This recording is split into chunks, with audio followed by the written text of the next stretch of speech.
The emotional and psychological memory, you should not forget. Not only that you cannot forget, why should you forget? Someone who meant so much to you, why should you forget them? You must cherish that relationship forever, isn't it? Yeah.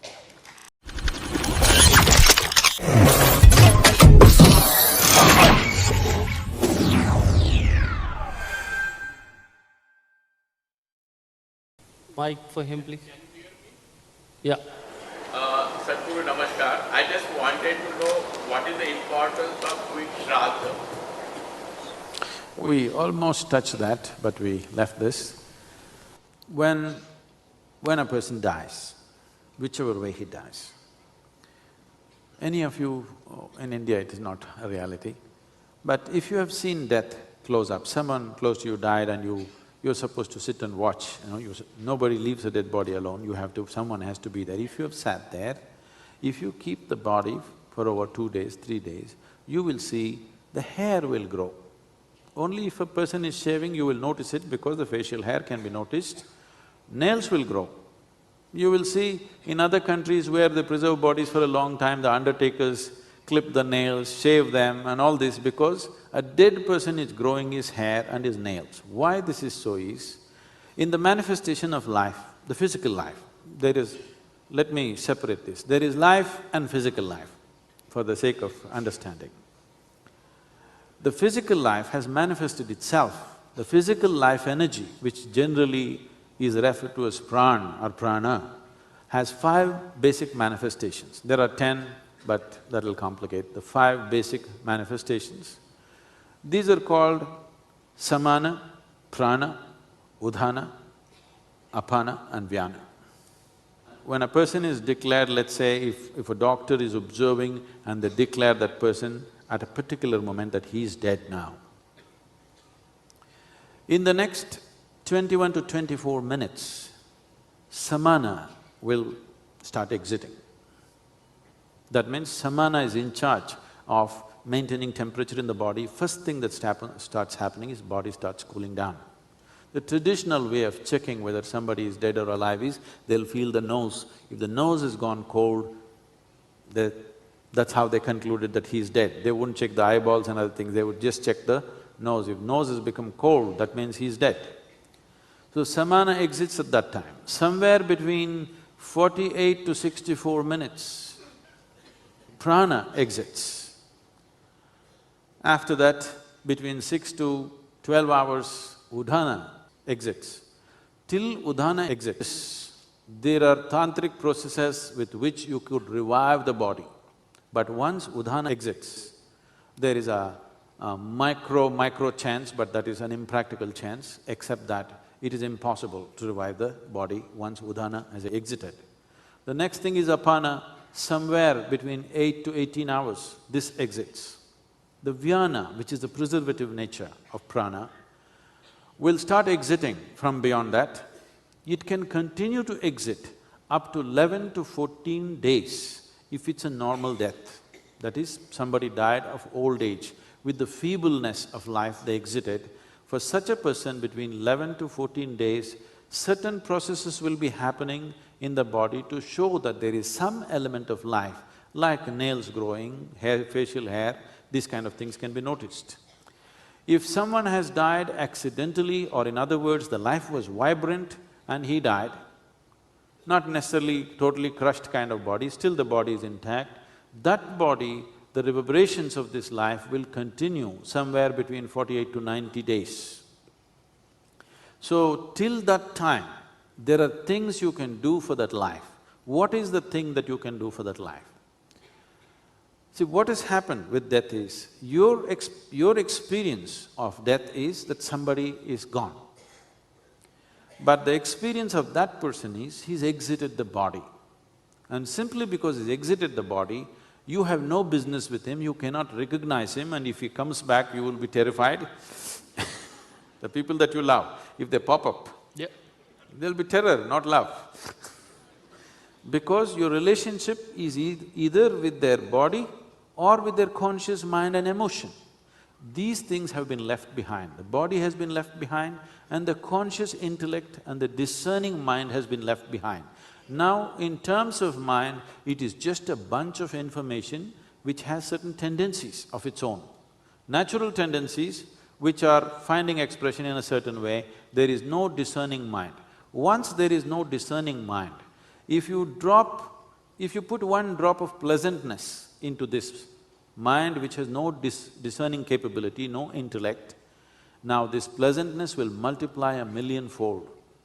If you put a drop of unpleasantness, that unpleasantness will multiply 1,000,000-fold. It's like your child who doesn't have the necessary discernment, he goes out to play. He doesn't know when to come back. Till he's exhausted and he can't do any more, till then he wants to play because he doesn't have the necessary discernment, okay, it's time to go. Similarly, this is an extreme state where it is much more than a child, where completely the discerning mind is absent. So now whatever quality you put into it, it will multiply 1,000,000-fold. This is what is being referred to as hell and heaven. If you go into a pleasant state of existence, this is called as heaven. If you go to an unpleasant state of existence, this is called as hell. These are not geographical locations. These are experiential realities that a life which has become disembodied is going through. So what people are trying to do, how well it is done or how ridiculously it is done today is a different matter, but there is a whole science what to do at different steps. One of the first things you must notice is, traditionally, I don't know if you're still keeping it in Mumbai, maybe it's all gone, but if somebody dies, there will be people, the first thing they will do is they'll tie the big toes of the dead body together. Do you still do it or gone? Yes, it's very important, because tying up the big toes will tighten up the Mooladhara in a certain way, so the body cannot be invaded or attempts to invade the body by that life once again, because that life has not lived with the awareness, knowing that this is not me. It is always believed this is me. Though it has come out, it tries to enter through any orifice that is there in the body, particularly through the Mooladhara, because that's where life generates.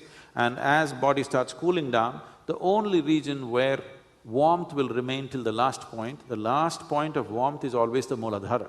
So it tries to get back. To avoid this, the first thing is tie the toes, so that attempt will not happen, because this exiting is happening stage by stage.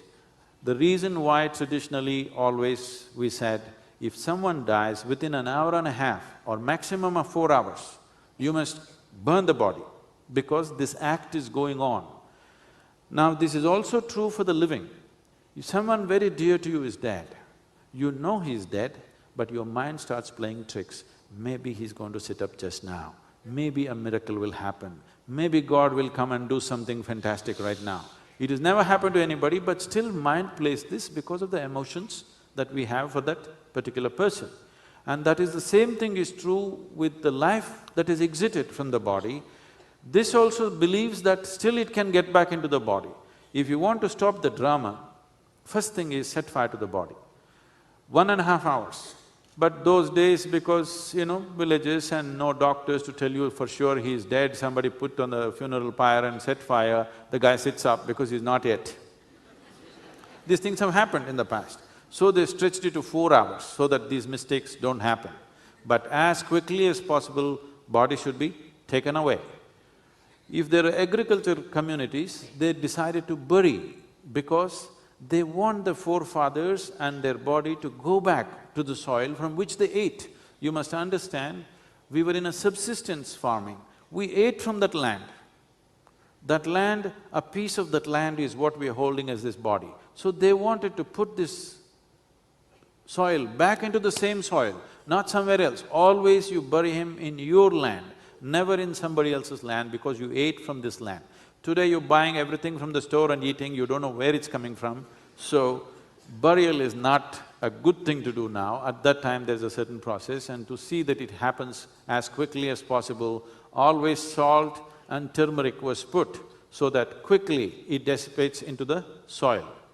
But cremation is a good thing to do because it closes the chapter. You will see this when there's death in the family, people are crying and hollering and doing all kinds of things. The moment cremation happens, people will come back home, everything is quiet. Nobody is crying for some time because suddenly the truth has sank in, it's over, the game is up. This is not only for you, this is also for the disembodied being who's just exited, because he is also in that illusion that he can get back, and that stops, and that's a good thing. And there are many rituals to see that you influence, that you can somehow put a drop of sweetness into that non-discerning mind, so that the sweetness will multiply manyfold and they will live comfortably, or they will live in a certain self-induced heaven. That's the idea behind the rituals, if it is done properly. Today it's become a… they're asking you, the dead need footwear, an umbrella. Someone who's left the body here does not need footwear for sure, isn't it? The man who's doing the ritual needs the footwear. I don't know why they cannot say, I need the footwear. At least you would buy them the right size. There is a… I'm sure all of you have heard of this word called runanubandha. Have you heard this? Runanubandha means physical relationship. Wherever you touched anything, it can be because of parentage, it can be because of sexual relationships, it can be just because you held somebody's hand, or it is because you changed each other's clothes. In many ways, two bodies will generate what is called as runanubandha. That means there is a certain commonality which begins to happen. So when somebody dies, traditionally you're looking at in how many ways you can completely obliterate this and spread it around. The idea of putting the ashes in Ganga or in the ocean is simply so that it doesn't stay in one place and create runanubandha for you, it must be dispersed as widely as possible so that you don't develop runanubandha with one who is departed. You must break the relationship for you to continue your life. If this runanubandha is not properly broken, as it is happening in modern societies, it will definitely affect your physiological structure, your psychological structure. Particularly, children up to 8 years of age are immune to these things. They will not be affected by this, nature has given them that protection. Adolescents will be most affected by these things. When we do not take care of the dead properly, adolescent children in that society will suffer immensely, because these energies are always there, and the first that they go towards, the easiest and the most vulnerable life is the adolescent life. And today the world is showing you this, how much upheaval people are going through just to face adolescence. I'm sure many of you who are of our generation, your adolescence was never a struggle. Today, it's such a big struggle. One reason, it's not the entire reason, one reason is we are not taking care of those who are departed properly. And these runanubandhas are loose all over the place. It is just like loose software everywhere, and it affects. And the one life that get affected most is always the adolescent life. But what do you do, how do you make the powder of your emotions and sprinkle it? Those emotions are going to be with you. You can't cut those ties. You can't grind your emotions. They go with you. And you ask people who lose their dear ones and ask them such a cut and dry, mechanical way of sprinkling your ashes and you should be cut off. I don't think it's possible. See, emotion is another aspect. Emotion is a secondary aspect to your life.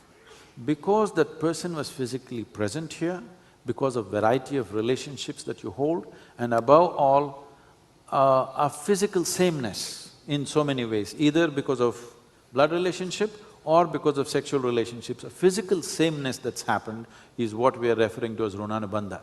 You want to eliminate that because this can cause sickness, this can cause psychological derangement, another aspect. Emotion by itself is not damaging. You had a beautiful relationship with somebody, and today if that person is no more, the healthy way, if these things are eliminated, what will happen is, you will cherish the beauty of that relationship rather than suffering it. But if the runanubandha is there, it weakens your body and your psychological structure in such a way, instead of cherishing all the beautiful things that happen between two people, you are suffering, not only suffering, it will lead to certain derangement of life. To avoid that, we are only trying to destroy the physical memory. The emotional and psychological memory, you should not forget. Not only that you cannot forget, why should you forget? Someone who meant so much to you, why should you forget them? You must cherish that relationship forever, isn't it?